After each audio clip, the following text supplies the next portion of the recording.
13h41, a gente traz infelizmente mais uma triste notícia de crime contra a mulher, né? Dessa vez um homem de 35 anos foi preso hoje, segunda-feira, depois de tentar matar a companheira e o filho dela de 6 anos de idade com golpes de faca. Isso aconteceu no Parque das Nações, em Sumaré, e o caso foi registrado como tentativa de feminicídio. A vítima, de 32 anos, foi socorrida e encaminhada ao hospital, e o filho dela sofreu ferimentos na cabeça e também foi socorrido para uma unidade de saúde. De acordo aí com a Polícia Civil, o suspeito foi preso pela Polícia Militar em Campinas, dentro de um estacionamento de um shopping no Jardim Aurélia, depois de comprar roupas e também trocar ali o chip do telefone. Ele não teria confessado o crime, mas apresentava ali marcas de corte, segundo a Polícia Militar. O suspeito já tinha passagens anteriores pela polícia por estupro, lesão corporal, injúria e ameaça.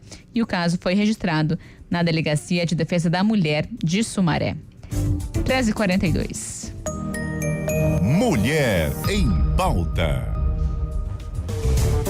Segunda-feira, dia do quadro Mulher em Pauta, com a gente já por aqui, a advogada Thaís Cremasco. Doutora, boa tarde para você, bem-vinda. Boa tarde, Thalita, boa tarde, Marco. Muito prazer estar aqui com vocês no Mulher em Pauta. Obrigada, doutora. Hoje, claro, não só diferentemente, né? A gente traz um tema duro, necessário, urgente. Crimes sexuais aí contra crianças e adolescentes, né? Que seguem acontecendo. Muitas vezes ali a convivência, né, diante de uma sociedade que desacredita de vítimas.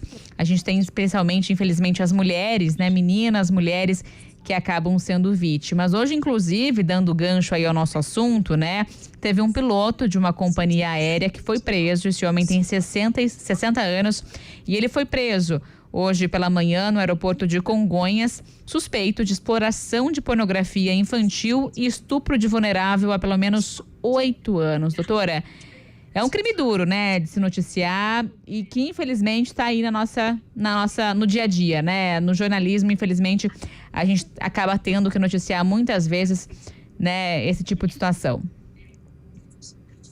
Sim, a violência sexual contra crianças e adolescentes é uma realidade no nosso país, né? E o Brasil, ele é conhecido por uma forma de tratar esse assunto um pouco diferente de alguns países, pelo menos países americanos, né? E latino-americanos em especial. Aqui no Brasil, os crimes sexuais contra crianças e adolescentes, eles começam a contar a prescrição aos 18 anos da vítima. O que significa dizer que toda criança que foi violentada, criança ou adolescente que foi violentada, ela vai poder, a partir dos 18 anos, começar a contar o prazo de quanto tempo ela tem para denunciar esse crime. E a prescrição vai depender da gravidade do crime cometido.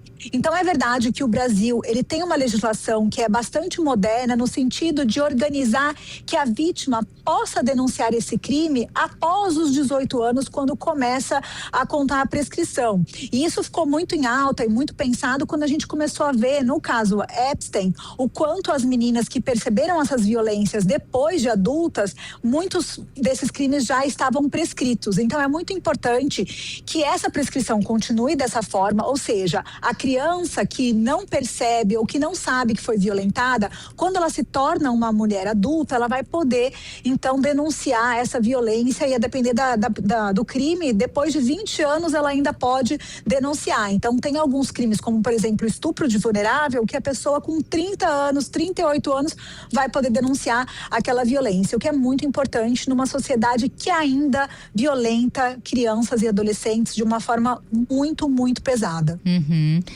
Doutora, tem uma diferença grande aí, na sua opinião, entre o número de casos, o número de punições? Como é que você avalia essa situação?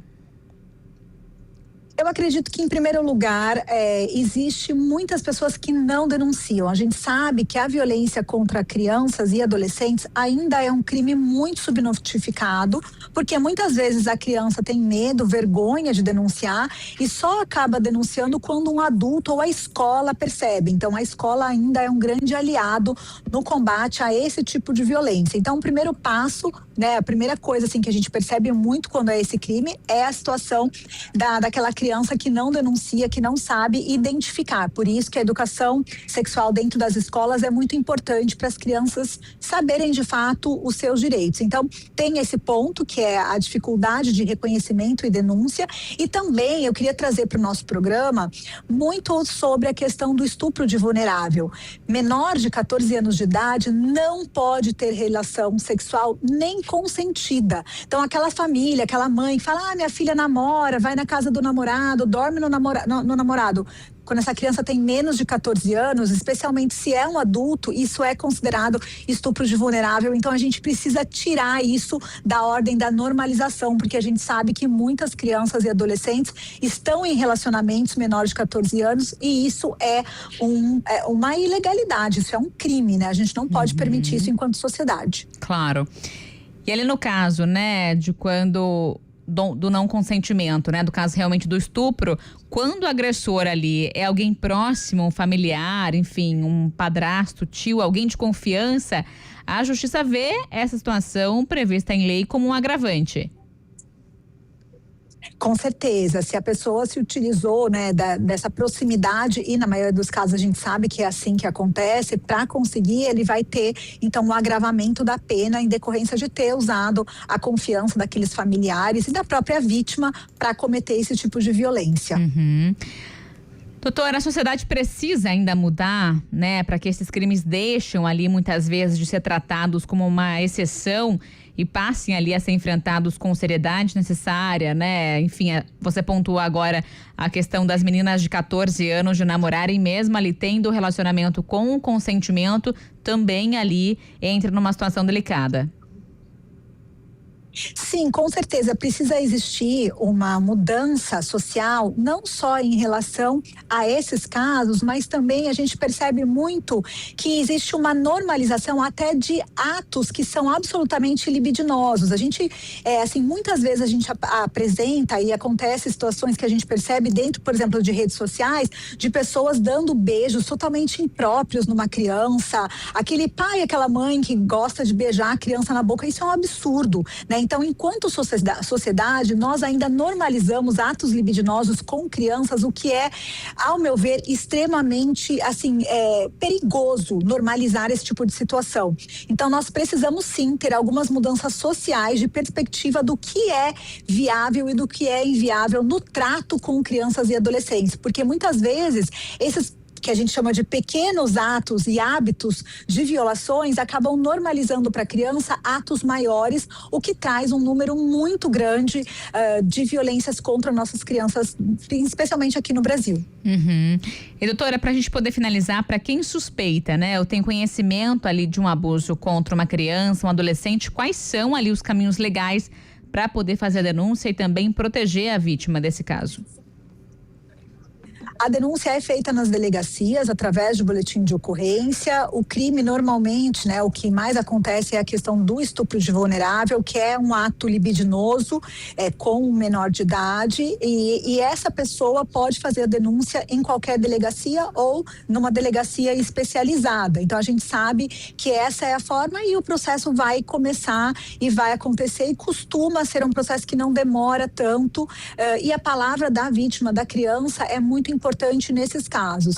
Então, na verdade, é através sim do boletim de ocorrência, e o Estado vai dar um advogado para essa família para acompanhar esse processo até que o agressor seja punido. Então, sim, começa através de um boletim de ocorrência essa denúncia. Mas, Thalita, eu torço muito por uma sociedade que seja muito mais combativa no sentido de educar crianças para que isso não chegue nem a acontecer. Então, conversas com as crianças e os adolescentes, prevenção nesse caso é o melhor caminho para que isso de fato não aconteça e não vá escalando para algo maior.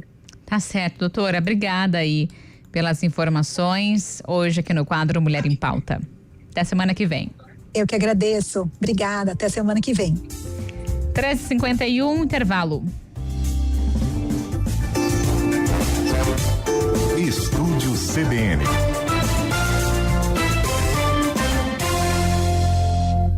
São Paulo vive a maior